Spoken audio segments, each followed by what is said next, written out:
Connecting the world's data. This is Newsstream.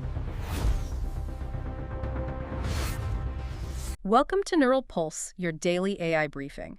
Today we're doing a deep dive into a set of strategic intelligence reports, and the message they have is pretty stark. We are seeing a rapid collapse of traditional boundaries. That once clear line between peace and active conflict, the border between physical space and cyberspace, even the rules of commerce are just blurring incredibly fast. And that blurring is the key context, really. The situation as of December 14th, 2025. It shows these synchronous crises. They aren't isolated problems. Like not just one thing happening over here and another over there. Exactly. Geopolitical flashpoints are flaring up at the same time, and crucially, technological warfare is targeting civilian infrastructure across the globe. We're not approaching a hybrid war. We're in it, fully immersed. So our mission today is to unpack the most shocking facts and surprising future implications from this report. We really need to understand how conflict has moved from kinetic action into the digital and economic spheres. This shift affects everything. It does. From the stability of global air travel, all the way to, say, the future of Europe's biggest car factories. Let's start with the physical movements then, the ones that really signify this breakdown of peace. Okay, so we're looking at two major geographical escalations. The first is in Syria, after the Assad regime collapsed in, early December 2024. Oh, that's right. The whole southern region, especially near the Golan Heights, it just became this power vacuum, a complete no man's land. And Israel, it seems, has wasted absolutely no time capitalizing on that. The reports describe it as the largest ever ground invasion into southern Syria by the IDF. And they didn't just raid.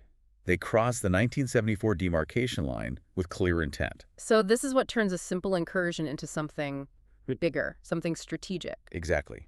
We have confirmation that IDF patrols set up a checkpoint in the village of Barika that's deep in Kinetic province. Now, analysts think this signals a clear goal, carving out a potential permanent buffer zone. A dramatic expansion of their security footprint. A huge one. And the tactics on the ground they sound brutal. I was just about to say, the reports mention scorched earth tactics. That's heavy. It is. We're talking about the deliberate, systematic destruction of civilian infrastructure. Roads, power lines, water networks. This isn't collateral damage. The reports confirm it's being used to force out residents who refuse to evacuate. A way to consolidate control. A very harsh way. And this feeds right into the politics of it all. Yeah. The new Syrian interim leader, Ahmed al-Shara, he used the Doha Forum to accuse Israel of exporting crisis. A distraction tactic, he's saying. That's his narrative. He claims it's all to distract the world from what he called the massacres in Gaza.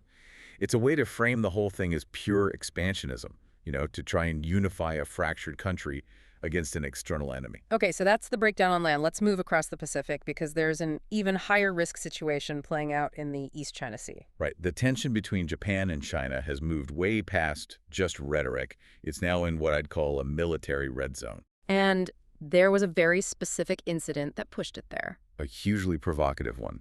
A Chinese J-15 fighter jet operating from the aircraft carrier Liaoning allegedly illuminated a Japanese aircraft with fire control radar, FCR. Okay, FCR. Let's pause on that for a second because that's a really critical detail. Right? It's everything. It's the whole story. For anyone who doesn't know, what does that actually mean? It's not just regular radar, is it? No, not at all. Illuminating a target with FCR means you've painted them, your system is locked on, it's ready to feed coordinates to a missile for launch.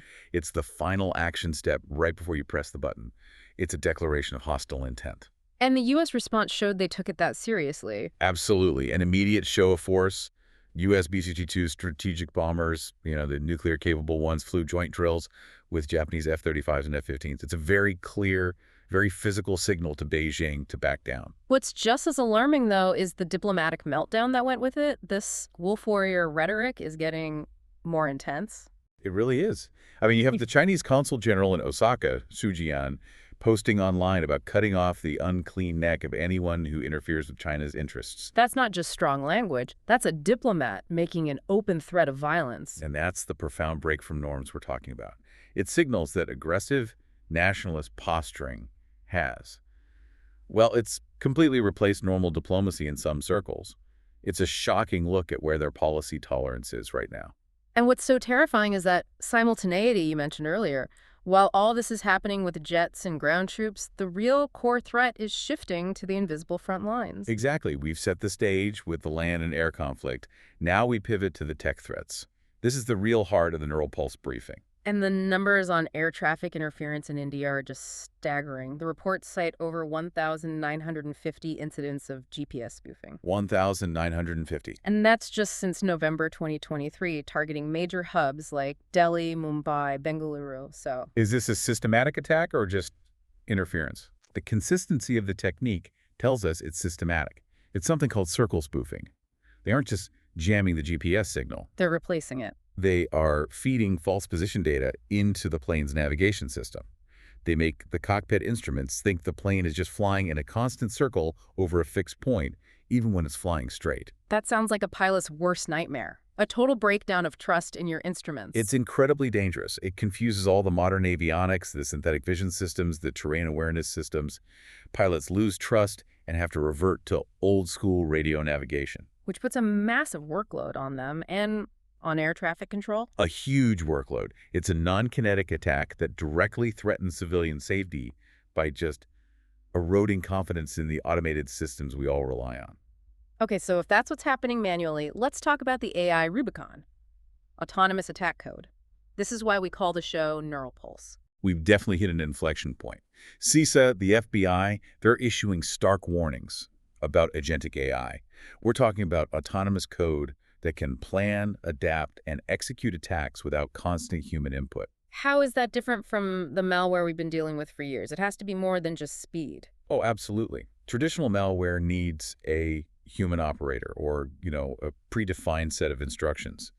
Agentic AI can set its own goals. It can plan an entire attack, find vulnerabilities on its own, and change its approach to get around defenses. So it's goal-seeking, it's resilient. It is, and the consensus is that this ability for autonomous decision-making, it represents cybersecurity crossing the Rubicon. It fundamentally changes the game. And this isn't theoretical. We're seeing these threats deployed by non-state actors right now. We are. Pro-Russian hacktivist groups like the Cyber Army of Russia Reborn are already using this level of sophistication. They're exploiting vulnerabilities in VNC connections to get into operational technology systems, OT systems. And OT, that's the hardware that runs our foundational infrastructure. Precisely. We're talking about the systems that open and close valves in water treatment plants, control turbines in power grids. The modern battlefield isn't some desert landscape anymore. It's the control room of your local utility. Targeted by self-writing, automated code. The war isn't about jets anymore. It's about malware targeting the most basic pillars of our daily lives. That is the new front line. And that link between security and structural integrity is the perfect pivot. Let's look at how this is all playing out in traditional industry. The situation at Volkswagen in Germany. It looks like the twilight of an entire industrial model. It's a profound structural crisis. VW management proposed a 10% wage cut and potential factory closures. Radical measures. Because they just can't compete. Their domestic costs are too high, the EV transition has been chaotic, and you've got this relentless competition from China. And the powerful German union, IG Metall, they didn't just reject those demands, they escalated. They hit back hard. A 4-hour warning strike across all 9 German factories. A warning strike is usually 2 hours, maybe. Doubling it is a huge signal. A signal of readiness for conflict. And the union is now threatening an open-ended strike in 2026. This isn't just about pay anymore. It's a symptom of a deep crisis in the whole German industrial model. At the same time, the financial world is reflecting all this fear. We saw Bitcoin, it just plummeted below $90,000, wiping out all its gains for the year. The trigger was technical, but the effect was pure psychology. The price drop was accelerated by the death cross. Right, the technical signal where the short-term average drops below the long-term. And for algorithmic traders, that's like a giant brake pedal being slammed across thousands of funds at once. It's a definitive signal that momentum is gone. And that was compounded by this wider risk-off environment, right? We saw extreme volatility in AI stocks like NVIDIA and Microsoft, plus high interest rates. Exactly. When you see the fear and greed index flashing extreme fear, it just confirms how connected everything is. Anxiety over agentic AI and geopolitics translates directly into people selling off risky assets. Okay, let's finish with something fascinating. A cultural shift that's tied to all this economic anxiety. China's luxury shame revolution. This is a deep cultural shift. It's driven by economic uncertainty and high youth unemployment. Overtly displaying wealth, carrying a big, logo-heavy Western luxury bag, is now actively frowned upon. It's seen as insensitive. And the digital home for this movement is the app Xiaohongshu. We're seeing viral movements like No Buy 2025 and the hashtag rational consumption getting tens of billions of views. It's a huge pivot. Consumers are turning away from the big Western brands LVMH, Gucci, and moving toward these subtle, high-quality domestic brands like Songmont and Laopu Gold. This has to be a massive headache for those European luxury houses. It's more than a headache. It's a loss of cultural control. I mean, the seriousness of it was proven when LVMH's chairman, Bernard Arnault, was reportedly seen visiting a Songmont store.